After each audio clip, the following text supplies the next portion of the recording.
ആ വാർത്ത ഡൽഹിയിൽ നിന്നാണ്. അരവിന്ദ് കെജ്രിവാളിന്റെ വീടിന് മുന്നിൽ AAP മുൻ നേതാവും രാജ്യസഭാ എംപിയുമായ സ്വാതി മലിവാളിന്റെ പ്രതിഷേധം.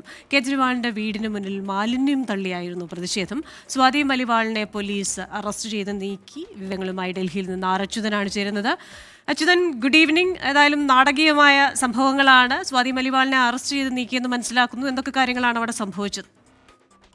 കൃഷ്ണ, ഡൽഹി നിയമസഭാ തെരഞ്ഞെടുപ്പ് വേളയിൽ വീണ്ടും ആം ആദ്മി പാർട്ടിയെ പ്രതിരോധത്തിലാക്കിയിരിക്കുകയാണ് സ്വാതി മലിവാൾ. ഈ ഡൽഹിയിലെ മലിനീകരണ പ്രശ്നം ചൂണ്ടിക്കാട്ടിയായിരുന്നു കേജ്രിവാളിന്റെ വസതിയിലേക്കുള്ള സ്വാതി മലിവാളിന്റെ പ്രതിഷേധവുമായി അവിടെ എത്തുകയും കേജ്രിവാളിന്റെ വസതിക്ക് മുൻപിൽ മാലിന്യം തള്ളുകയും ചെയ്തു. തുടർന്നാണ് പോലീസ് സ്വാതി മലിവാളിനെ അവിടെ നിന്നും കസ്റ്റഡിയിലെടുത്ത് നീക്കിയത്. വലിയ രീതിയിലുള്ള ഒരു സംഘർഷത്തിലേക്ക് കാര്യങ്ങൾ കടന്നു. പോലീസ് ഈ പ്രതിഷേധത്തോടനുബന്ധിച്ച് തന്നെ ഈ ഫിറോഷ റോഡിലെ കേജ്രിവാളിന്റെ വസതിക്ക് മുൻപിലുള്ള റോഡുകൾ ബാരിക്കേഡുകൾ ഉപയോഗിച്ച് അടച്ചിരുന്നു എങ്കിൽ കൂടിയും പ്രതിഷേധവുമായി എത്തുകയാണ് ഉണ്ടായത്. എന്തായാലും നിലവിൽ സ്വാതി മലിവാളിനെ ഇപ്പോൾ കസ്റ്റഡിയിലെടുത്ത് നീക്കിയിരിക്കുകയാണ്.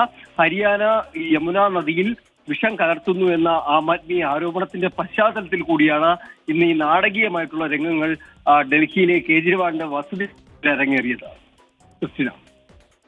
ശരി, അച്യുതനാണ് വിവരങ്ങൾ നൽകിയത്.